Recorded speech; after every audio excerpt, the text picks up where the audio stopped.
All right, apologies about that, everybody. I had to address a few things. For some reason, quite conveniently, I made a remark earlier this evening about Facebook. Ouch! Not interrupting my live broadcasts. And what do you know? I go live this evening, and the only platform that will pick up my broadcast is Facebook.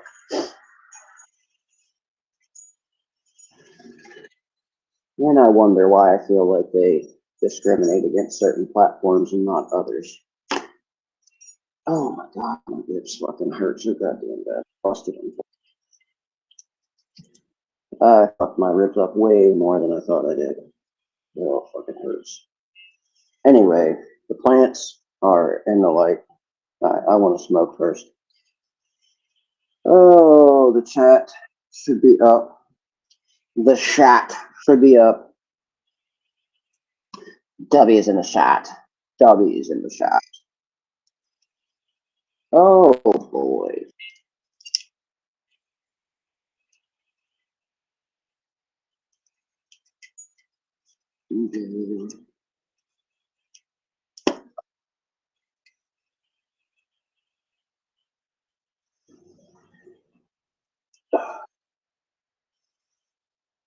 Yeah, I really fucking dogged up my ribs. It does not feel good at all. I can tell you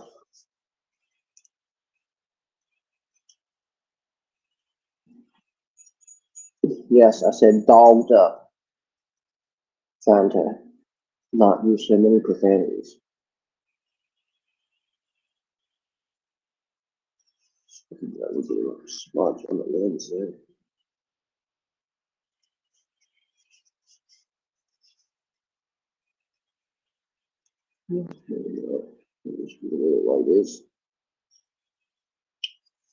All right. So, oh my God.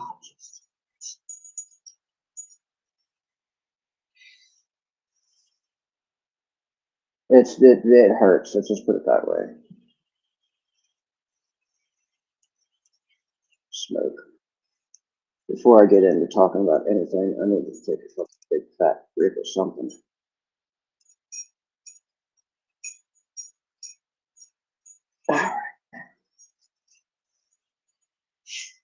It's hard to fucking breathe because every time I breathe, obviously it hurts very badly.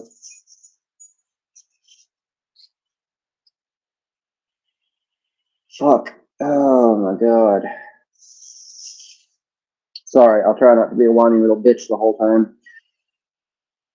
If you ever broken a rib though, it really fucking hurts.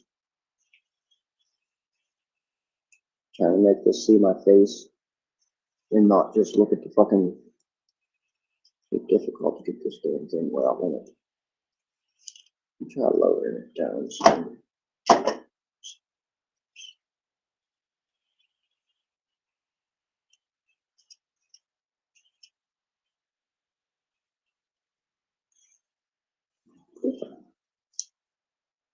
Yeah, that's better.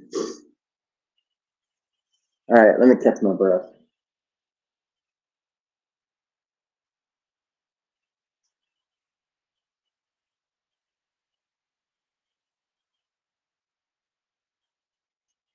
It's not that I can't breathe. It's that every time I take a fucking breath, my chest, my ribs feel like they're gonna snap in half. All right. Need some smoke. There's my weed. Look at my chip. All right.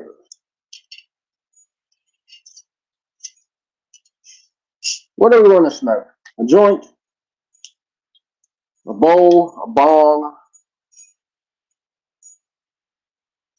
Oh.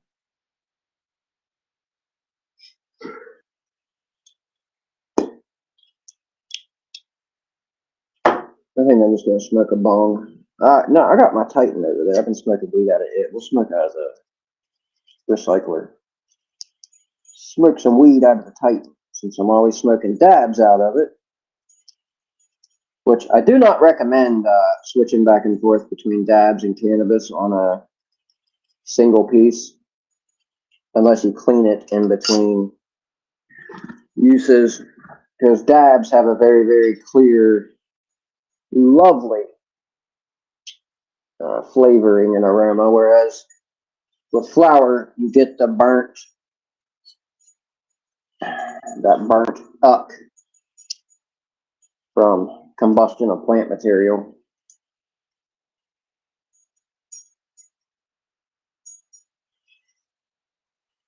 That was a little better. That didn't hurt so bad. All right, let's put some more water in the clod. I never get to use my clod anymore. It's so small and top heavy. But I love this little banger. Put my insert in. Oh,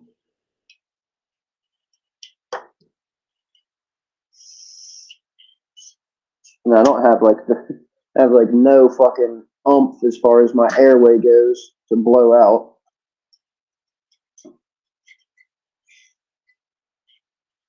If you've never had a fucked up rib, oh my god, I'm not exaggerating.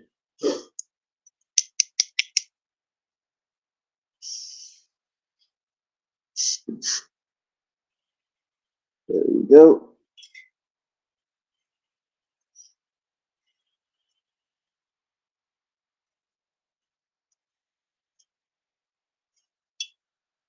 If you see me yawning a lot and leaning over to the side when I yawn, it's like just catching my breath.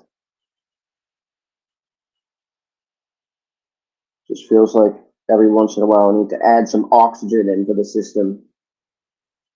I don't know if I broke one or two ribs or just cracked them or what the fuck. But I know whenever I hit the table, I literally felt my ribs like bend in. I was very, very out of it sleep, but I specifically remember my ribs bending in a way that ribs should not bend unless you're getting CPR, in which case usually your ribs get fucking obliterated.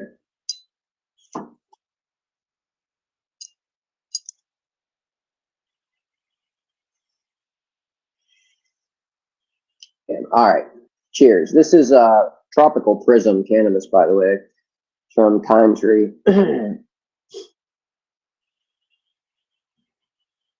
Even that light cough just, oh my goodness. Anyways, cheers.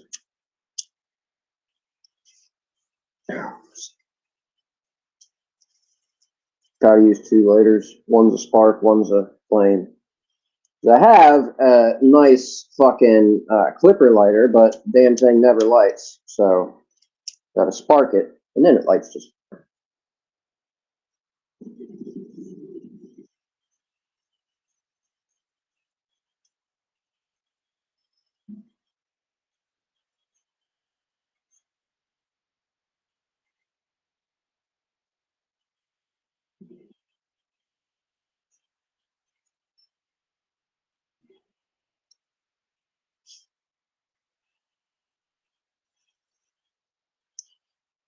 So I had a bit of sort of a revelation.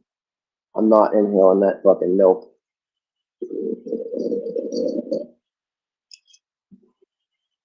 I'm not trying to get myself coughing. When I was writing the review on Boba Fett,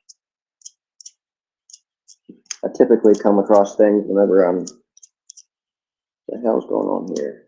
Writing the reviews, and I'm always constantly thinking, analyzing while I'm doing it.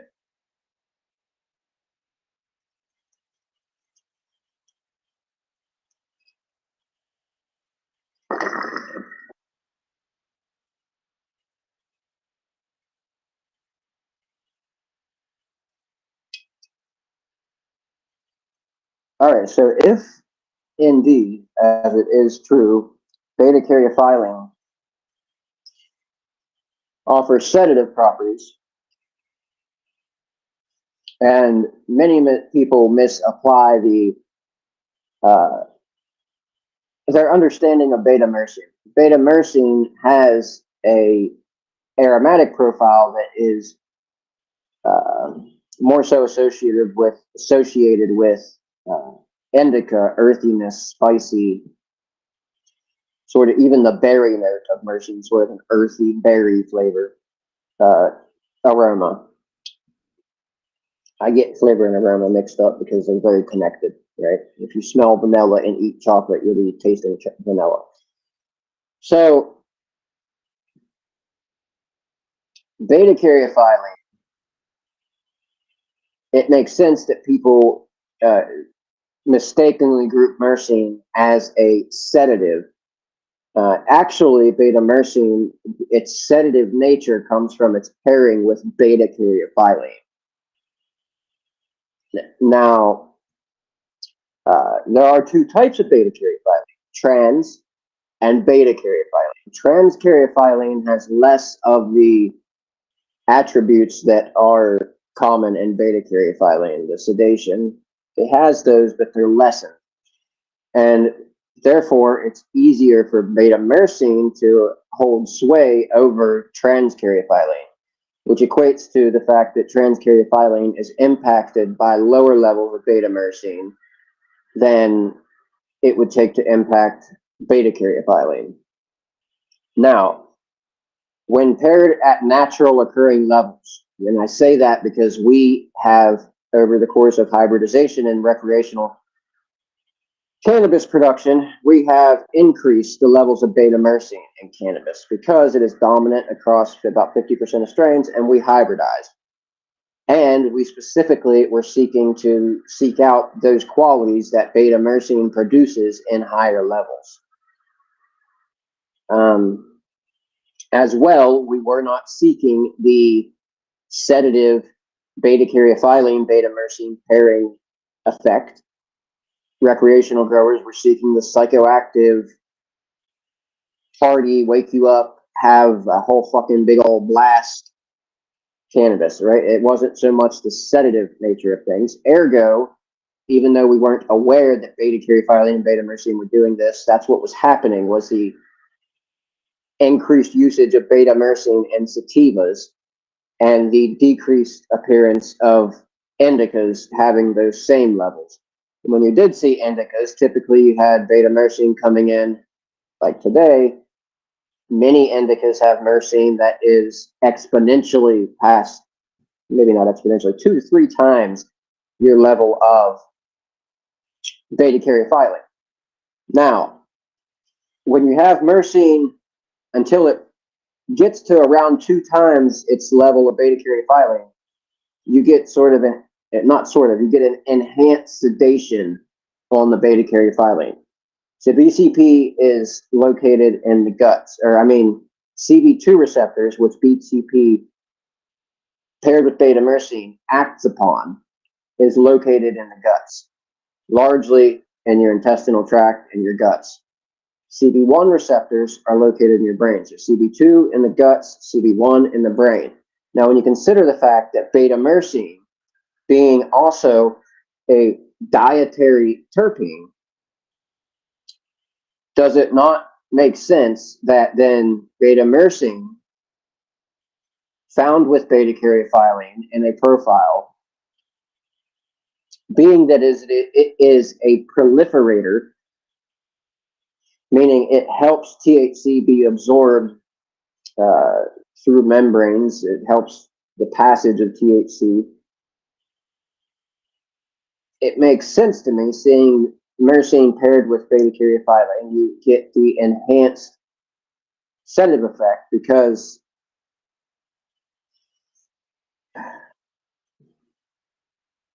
beta-myrcene is specifically proliferating the absorption of THC onto CB2 receptors rather than absorbing onto the more psychoactive CB1 receptors. Now, there are CB1 receptors throughout the body as well. It's not just explicitly CB2 receptors, but the more CB2 receptor activity you have, which is correlated to higher levels of beta-caryophyllene with appropriate levels of beta-myrcene, then you get more sedation, relaxation.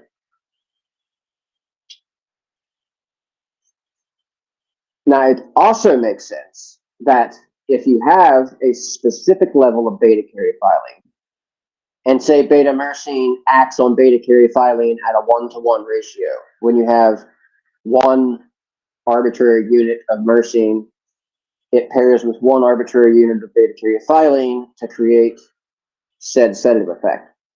Those compound on top of each other, right? What happens when you run out of beta caryophyllene and you're still left with a shit ton of beta-myrcene? Well, what happens is the beta-myrcene does its job and it quote unquote reverts. And this is where I come to the conclusion thinking earlier today. It reverts. Well, what does it do when it's reverting? It's simply doing its job. The beta-myrcene is continuing to allow for the proliferation of THC. Only there's no more the beta caryophyllene presence that influences the action on CB2 receptors is no longer a thing. It's already all used up. This is theory, okay? Give it, like I said, a 1-to-1 ratio, beta-myrcene and beta caryophyllene. Take another one, beta-myrcene, beta caryophyllene. When you use all those up, your beta-myrcene goes back to CB1 receptors, which don't have to be in the brain. You have CB1 receptors located in different spots in your body as well. And then it just goes back to that and increasing those levels up to a certain point, which is what I found. Like I said, I've smoked shit with like 19% beta-myrcene. And when you get up to that level, it's honestly not much more psychoactive or any more psychoactive than, say, 12% beta-myrcene. But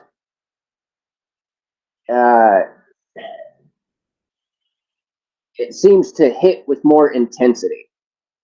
And if you're familiar with how beta-myrcene relates to beta caryophyllene when you're taking a hit of cannabis, when you have higher myrcene or lower beta caryophyllene, typically with more beta caryophyllene, you get a more sedating, relaxing hit.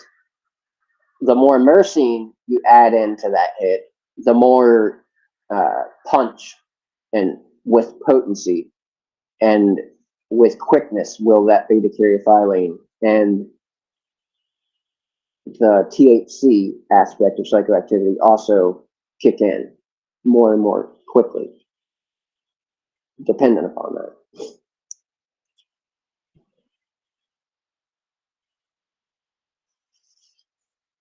So, yeah,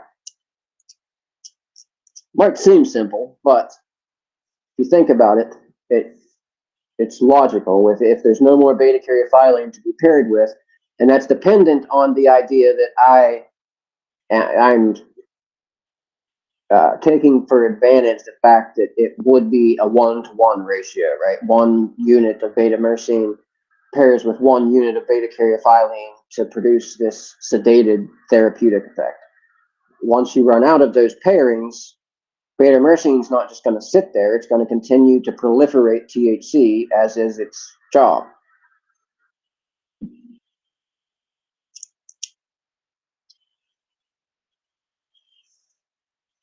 And beta-myrcene actually on its own is not sedative. It's analgesic in nature, pain relieving.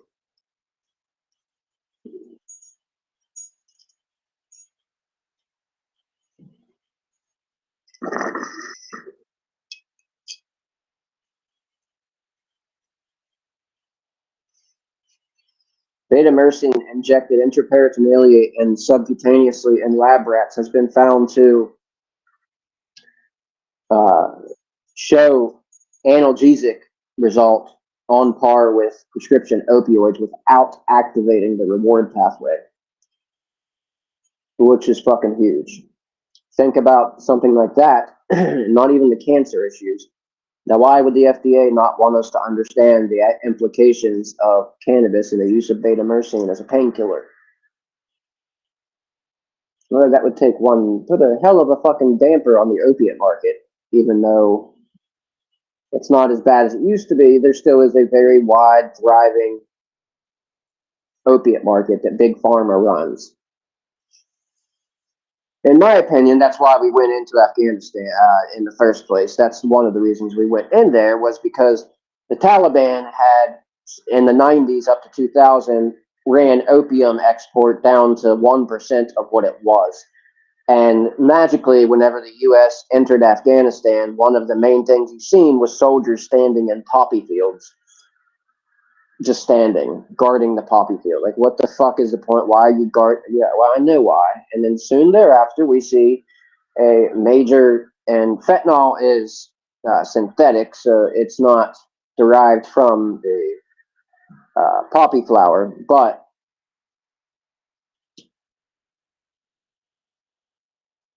kind of odd.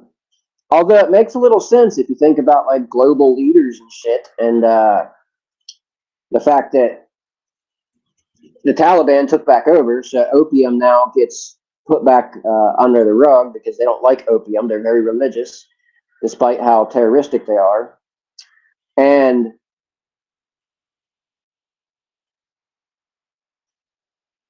China just starts sending over synthetic opioids instead.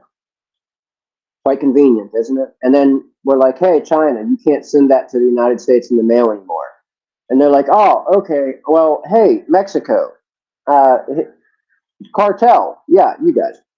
And then they just send the precursors over to the cartel. The cartel uses sometimes precursors to make the stuff, which ends you up with something that isn't really even fentanyl. It'll pass for it, but who knows what the hell else it's doing to your insides. And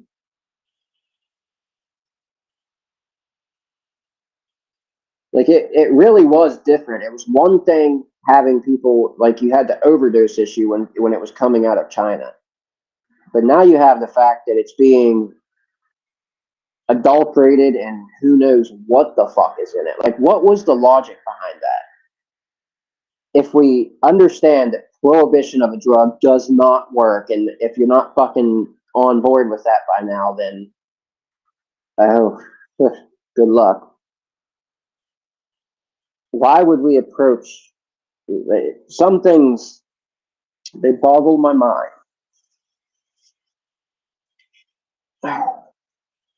I apologize about my bitching and fucking moaning and whining about my ribs.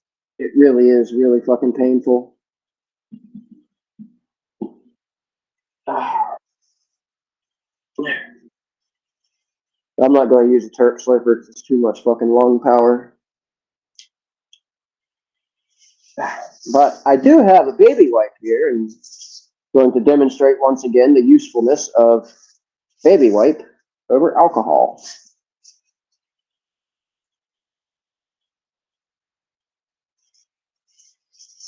Although I hope these ones will work. These are expensive ones that came in the mail from my girlfriend. They smell like rose or some shit. They're from like the butt company or some shit. I don't know. They have a smell to them, so I'm definitely going to have to wipe it out real good afterwards. I typically use the scent-free for obvious reasons.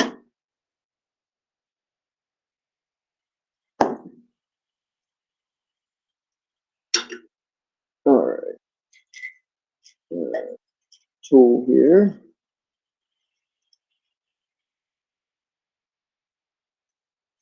See how well this one's going to work. Oh yeah, it works just the same. Whatever they use in baby wipes and butt wipes for people, it works amazing for cleaning up tabs.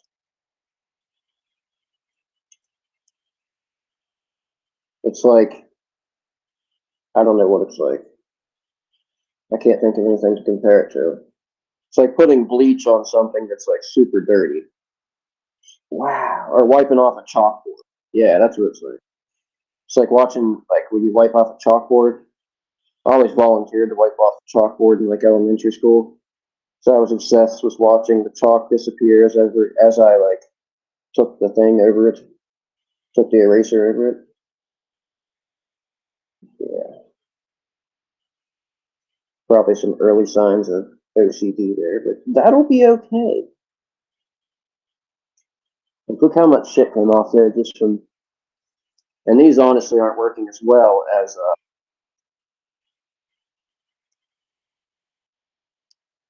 the generic little 99-cent ones from the store. I'm actually having to apply some elbow grease.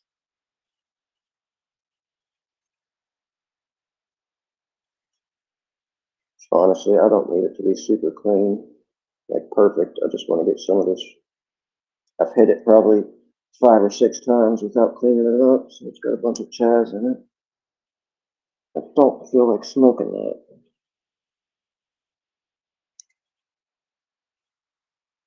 Why do people go around, like I say kids because it's usually the younger generation that's doing it, but be hitting blinkers. Like, I get it, you get a big cloud, but honestly, you'll get just as big of a cloud if you take 5 2-second hits or 3 3-second hits, whatever, than if you go for a blinker, because it stops and starts blinking because the atomizer is too hot and you're about to fucking fry the wick, whatever it is, or burn up the quartz or inhale some really nasty shit that the dabs were actually made, the cart was actually made, so you don't have to inhale some of that nasty shit. So, like, hitting a blinker is kind of like, why are you smoking a cart then? Just hit it the other way, right? Take 5 2-second hits. Because honestly, tear apart a pin that somebody's taken and hit a whole bunch of blinkers on. And then tear apart one that nobody hit any blinkers on. You'll see a slight discoloration of the wick and the one without blinkers, and a total almost sometimes burning through of the wick when people hit blinkers. And it can happen just from one.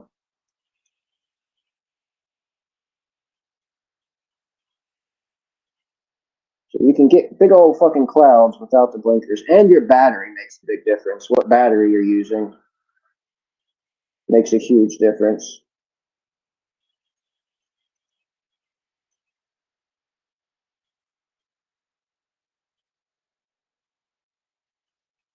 Yeah, this is kind of a bad example because these baby wipes aren't working anywhere near as well.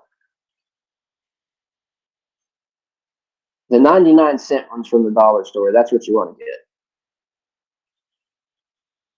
These ones are just leaving behind a whole bunch of spots. I gotta keep going back over it.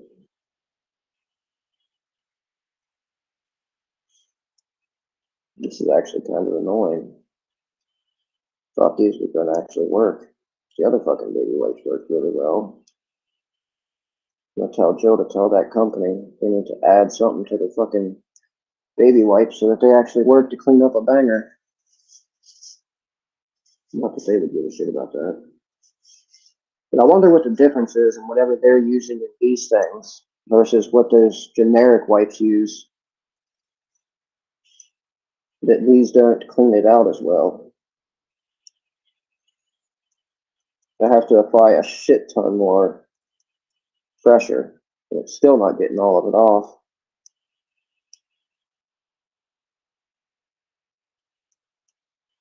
But Jesus Christ, man. I just know how well the baby wipes have worked. I don't understand what the difference is. Like, these are supposed to be used to wipe your ass just like the baby wipes. Yeah, I definitely trust those 99-cent baby wipes over these fucking, like, whatever they cost. They're probably like 14, 15 bucks a box.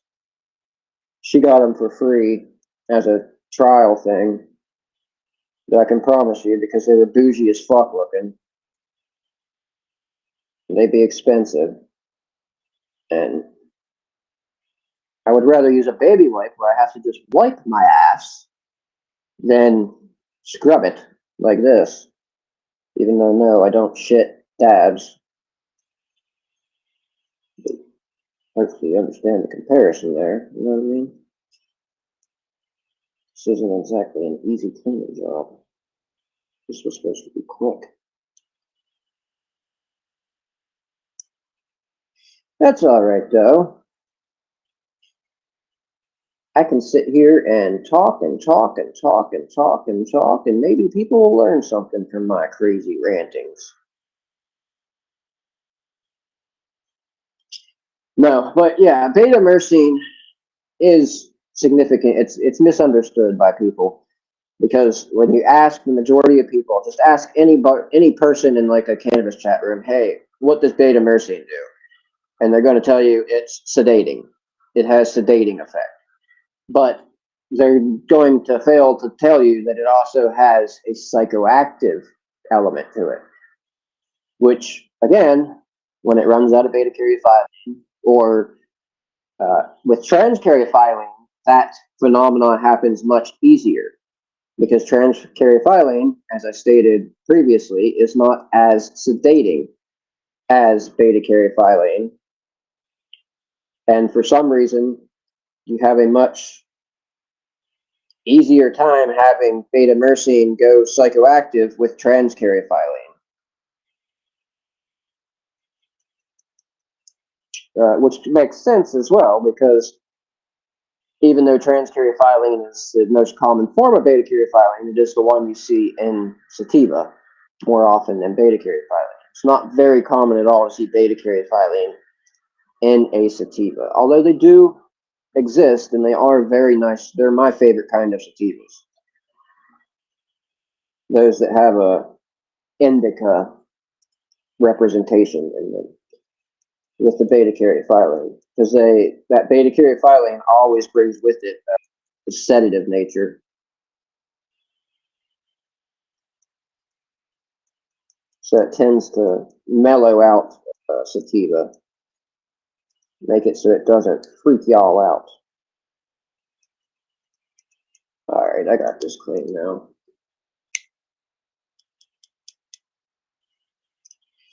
All right, after 2 wipes, finally got it clean. Let me wipe it off the shirt here.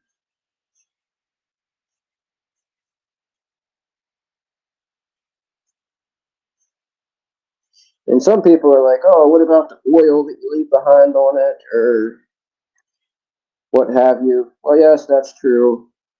But one, I'm heating it up to like 500 degrees Fahrenheit. Hopefully that burns the oil off. And two, honestly, I would usually take alcohol to it afterwards, but I don't have any alcohol with me, so I've not picked any up yet.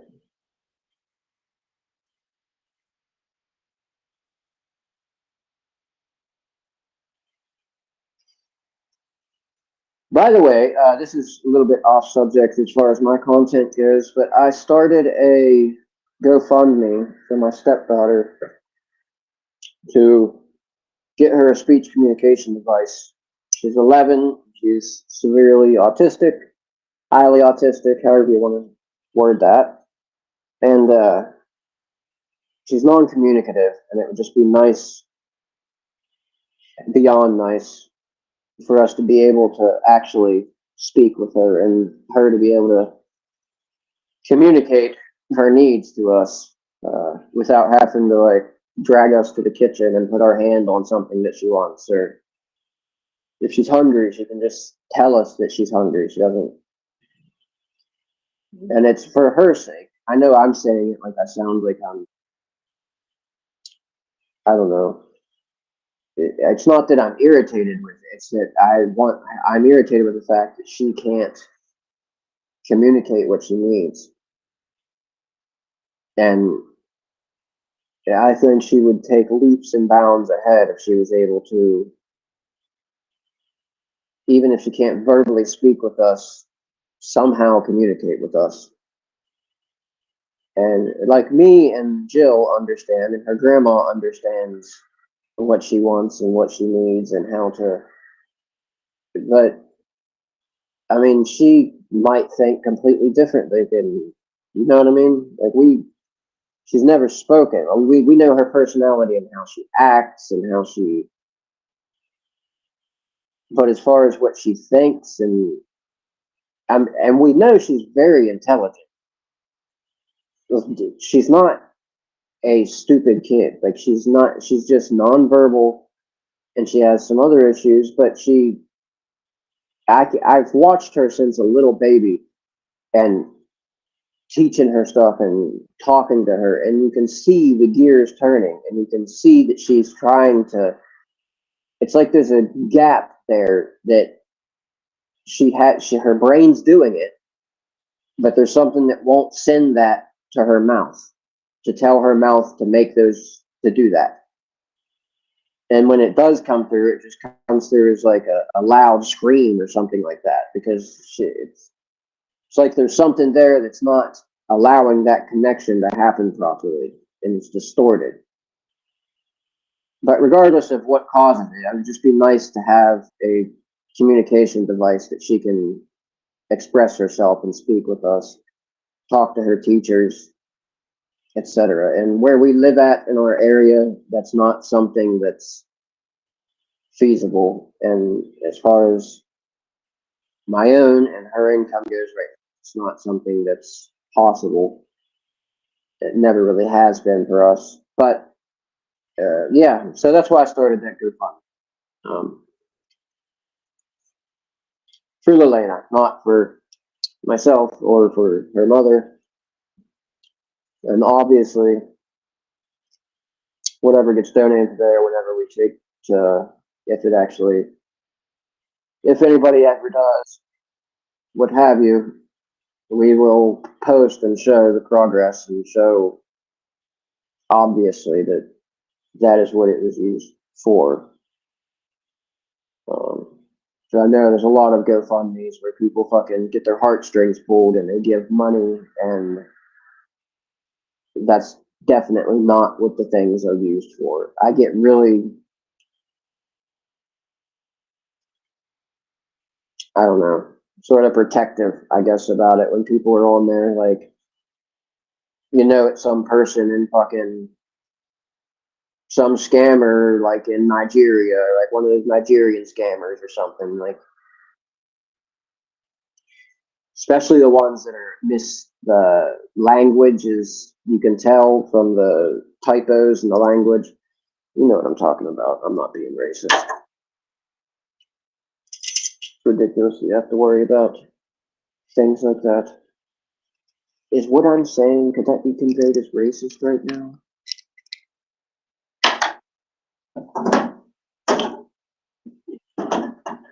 Luckily, I'm on Rumble, so I'm not, don't have to worry about that. I don't know why Facebook wouldn't let live broadcasts go through. They might have hit me with another restriction or something and jailed me so that I can't utilize Facebook properly. That wouldn't surprise me. They do that quite often. They got pissed off a while back because they invited me. I took the invite to do their Reels competition, and then they ended up paying me like a whole $25 that I won. And it pissed them off because they want to run the narrative that content like mine isn't pushed in the algorithm. It isn't seen. It gets buried. It's not allowed. People don't want to see it. It doesn't get traction. Even if they did allow it, people don't want to see that dumb shit. It's just illegal, blah, blah, blah, that kind of narrative. Well, it proved them wrong whenever I got a payment from Facebook for Reels views specifically. Very small payment from Facebook, but granted, it's money made online with my creation. And yeah, they want to run the narrative that people don't like dab stuff. Now, my more recent stuff, it's just basic fucking me taking a dab and stuff. If you go back to my older content where I was actually making creative, artistic dab content, like using the different edits and fucking zooming in and out, using the camera and different photography techniques, zooming in on the bubbling and the smoke and the dab. I used to do all kinds of fucking fancy shit with it, but when they hide it, it doesn't really do me much good to put a fucking hour and a half into getting the right angles and recording the fucking bubbles the right way when 4 people's gonna see it and they're 4 of my followers. So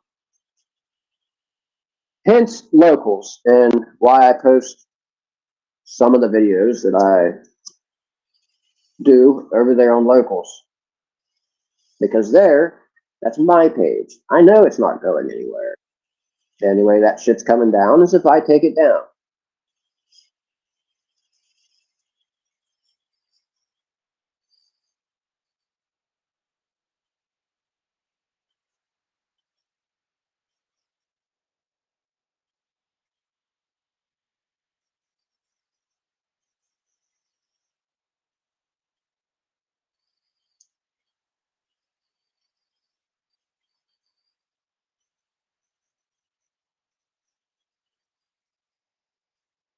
Nah, I'm running out of butane.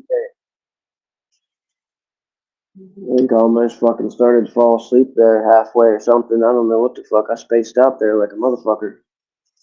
I ain't even taken a dab yet. Weed's got me all fucking heady spacey. Alright.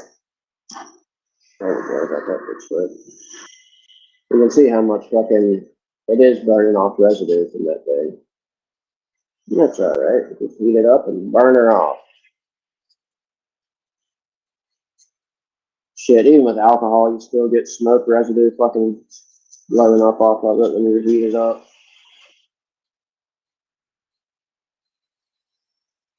There we go. Plus there's still char there in the corner.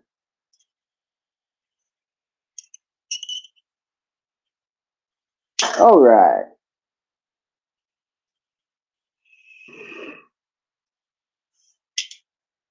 This is some hidden pastry. Never had it before until last night. 80.22%, 1.01 THC, dominant in limonene,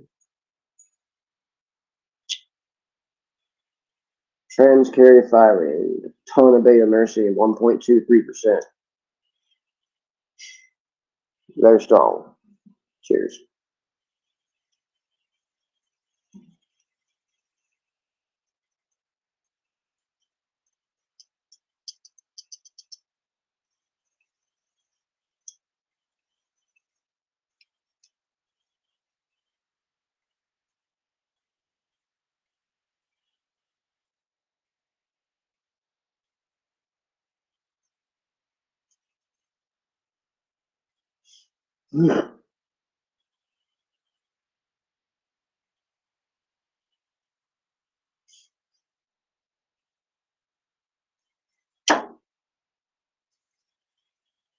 Very cool, like.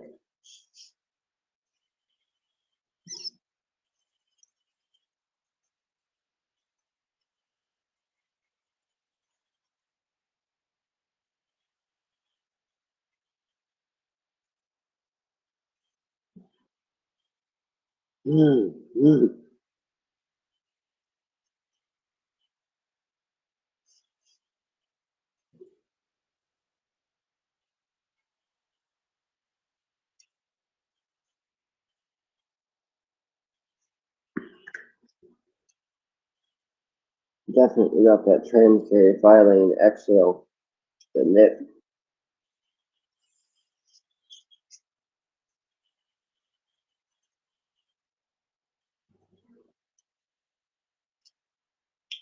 A little bit of sweet earthiness on that exhale there.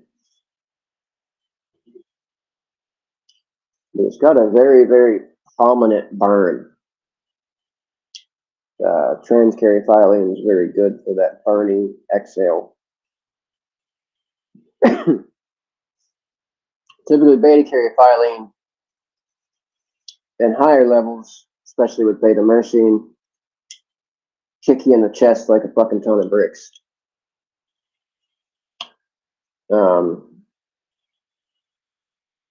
Yeah. And that fucking feeling when you get kicked in the chest by the beta-myrcene, where it's like, the more, or by the beta caryophyllene, excuse me, the more beta-myrcene up to those levels I spoke about, you have there that Clydesdale horse kick happens with a little more intensity. It's like moving from a pony to a horse to a Clydesdale to whatever them big giant motherfuckers that are the size of the barn are.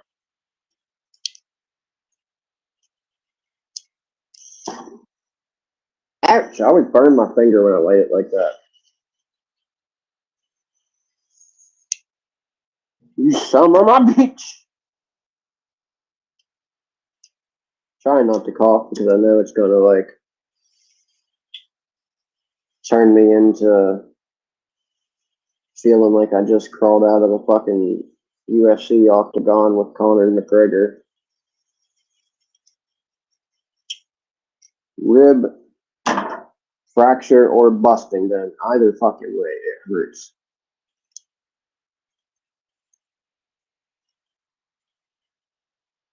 You can tell I'm not ripping on this thing like I usually do.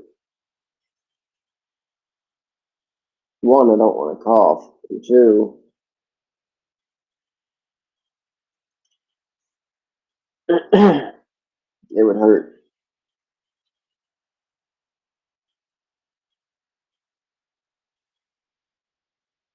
Another stoner pro tip. With Caryophyllene, the lower you dab that shit, the more burny in the throat it is.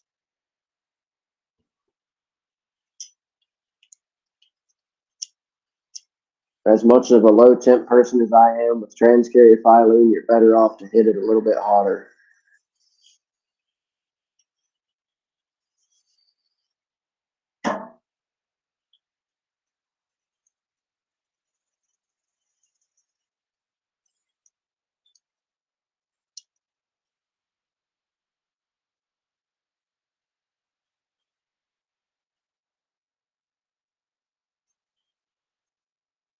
See, like that way, it takes like a second or two to get the burny effect after you exhale. When it's cool, it's fucking like a hot knife going in and back out. And yeah, it's typically Caryophyllene that I find that. And people wonder how I can say those things specifically. It's because I've spent 3.5 years sussing out the individual terpenes, the anecdotal reports of the experiential properties, and then sussed out my own understanding thereof. That plus what 20 some odd 20 years of smoking daily. That's how I know those things and how I'm able to come to those conclusions.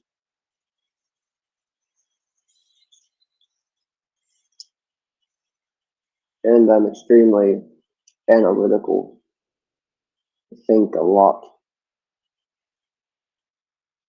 And in no way am I saying I'm always right in my typological protocol. I've been wrong several times.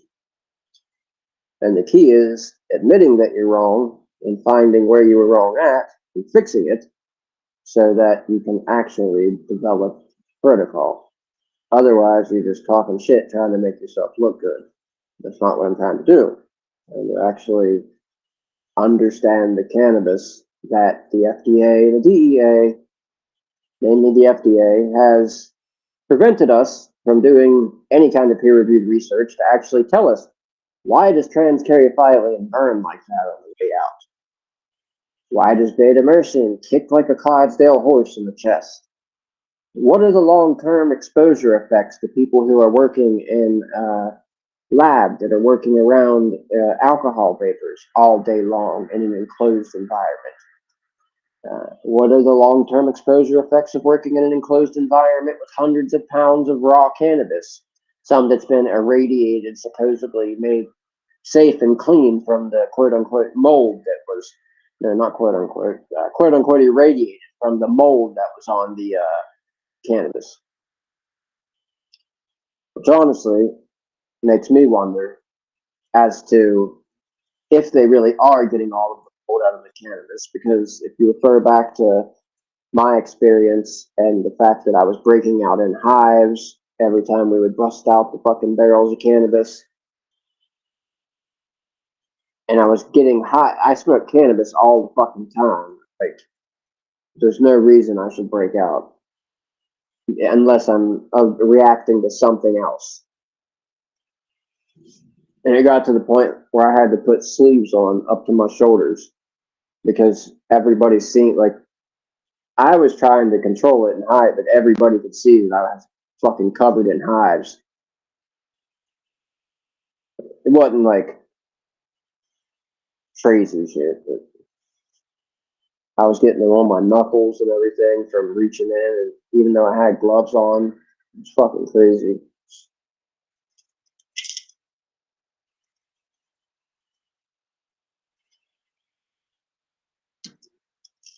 But that also may have just been an allergic reaction of my own to the mass amounts of cannabis, being that it is a weed, and I do have allergies, although I have gotten over them. But it doesn't make me really trust everything whenever I hear that they irradiate the mold.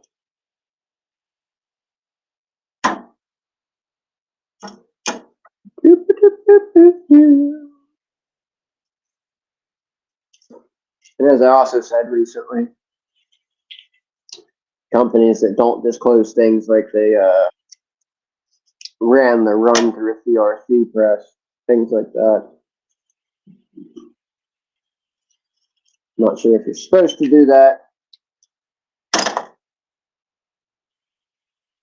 but you would think it would be like the right thing to do, as there are people that are not versed in dabs, and when they buy something, they buy it, open it up, and look at it, and they don't know what color it's supposed to be sometimes. Who fucking knows what color it is?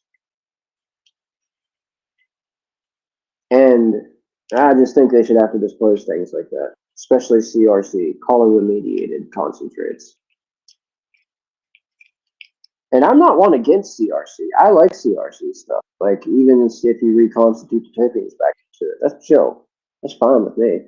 But, like, some people are like, oh my God, they don't understand most of the time what the issue actually is that if you use the proper filtration, there's not really an issue. It's typically not issue. It's when you use like a vacuum cleaner filter and you get debris, that's when the issues start to arise. And why CRC about a year and a half ago got a fucking real bad rap, and everybody started dogging and talking shit on it, heavily on Reddit in particular.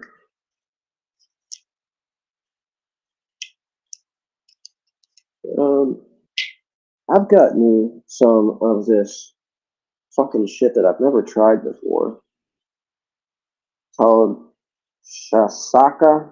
I can't remember the name of it. I don't have the fucking pack in here with me, but it's from District Cannabis, and it's called Shasaka or something along those lines. So we've got us a nice, lovely piece of shatter here. Got me a nice noodle of shatter there. Plus I got some Gush mints. Gush mints.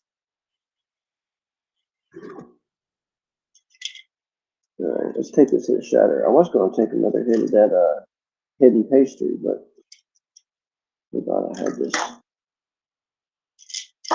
lovely stuff right here.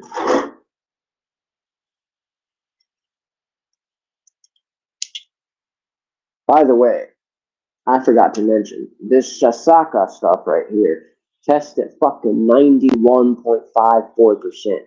That is fucking insane for a shatter, for anything. That's like right underneath the diamond territory.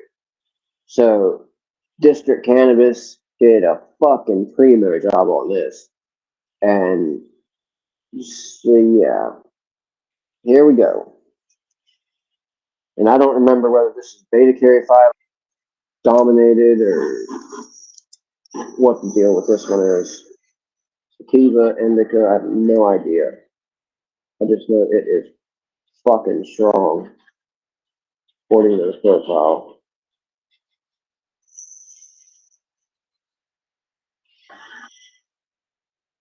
And I typically like District Cannabis. Cheers.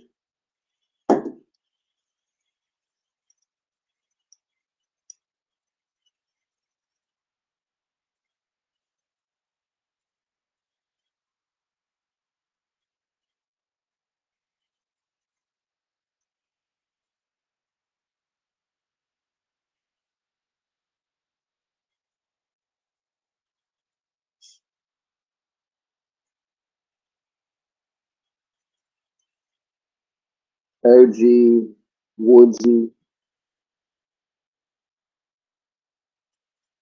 Wow. That just made me like fucking dissociated. It's very strong, as I just said.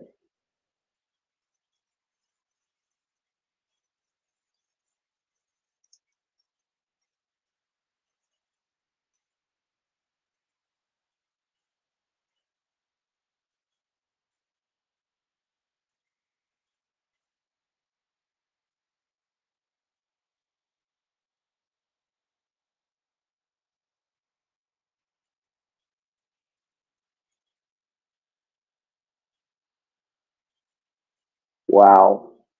That hit was very, very, very strong. Holy shit. I can't believe that just hit me that hard. That is 91% THC. Granted, it is pretty late. I am tired. But, Jesus Christ. That hit me like a fucking mouthful of RSO did. Sorry about that. I was aware. I was just fucking spaced the fuck out.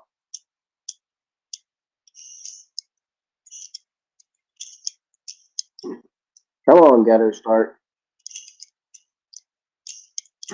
Ah! God, that is very fucking strong. 91%. Jesus Christ.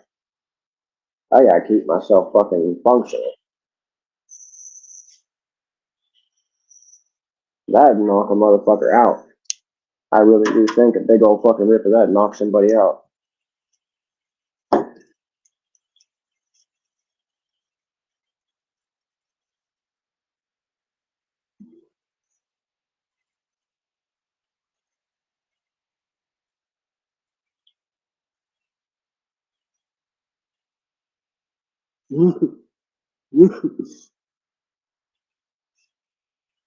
Very smooth.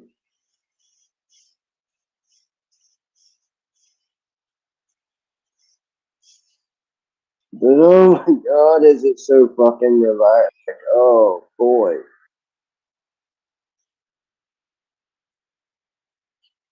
It makes me just want to sit here.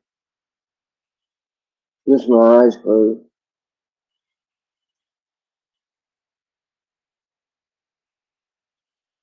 Oh, you smoking motherfucker.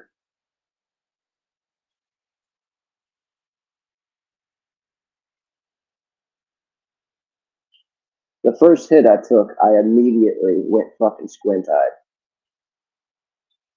And I've taken how many other hits of shit so far? 3, 2, and a bongful.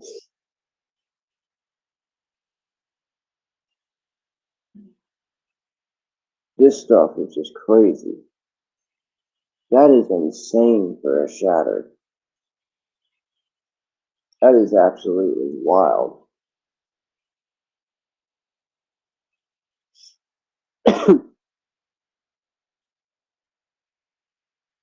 I've never had a 91% shatter.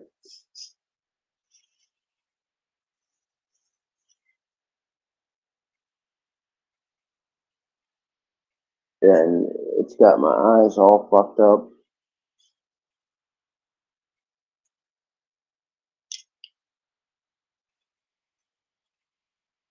That hidden pastry and the tropical prism together ain't got nothing on. Like one hit of that shit will make you fucking squint-eyed.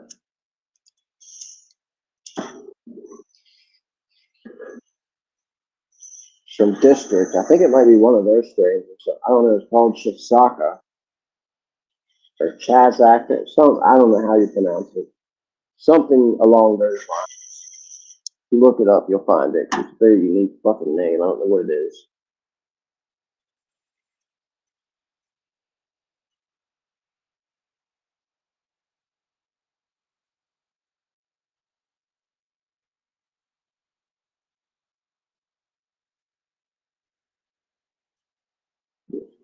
Oh.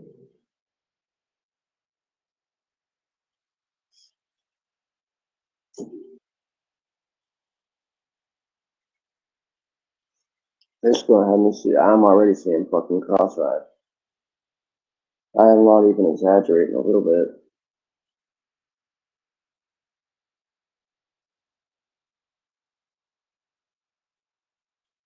Hello, Yoshi.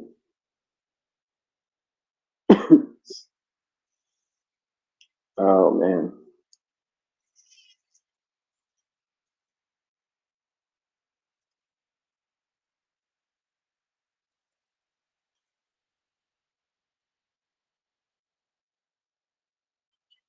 That's all this, I'll have to finish that some other time.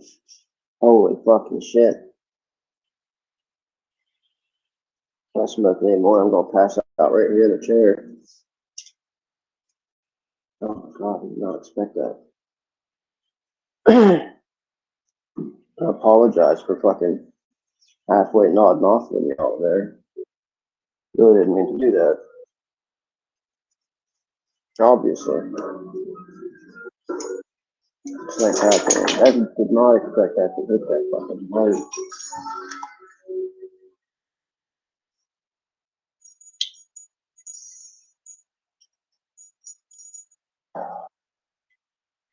And it hit me real heavy in the head too. It's not super sedating like in the body.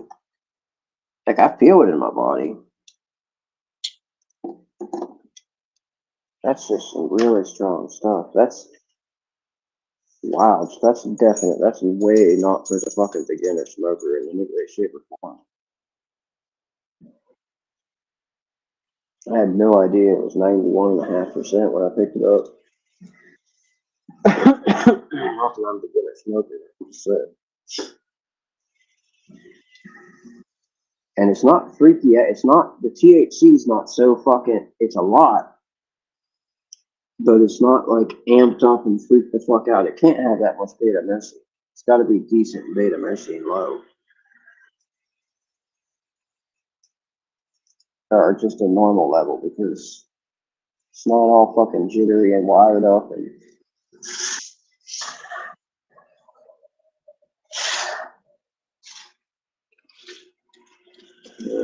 yeah. Alrighty then. I'll show you the plants tomorrow.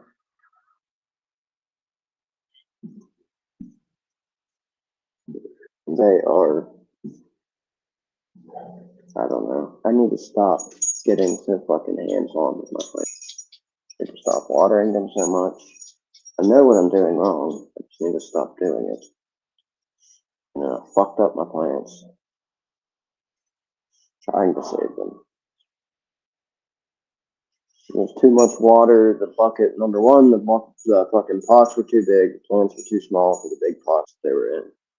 That caused stagnant soil in the bottom of the pot, which caused root rot in a couple of spots. So I had to pull the plant, chop the root rot off so that I could see. And of course, when I pulled it, I had to knock the root ball off, which pisses the plant off as well.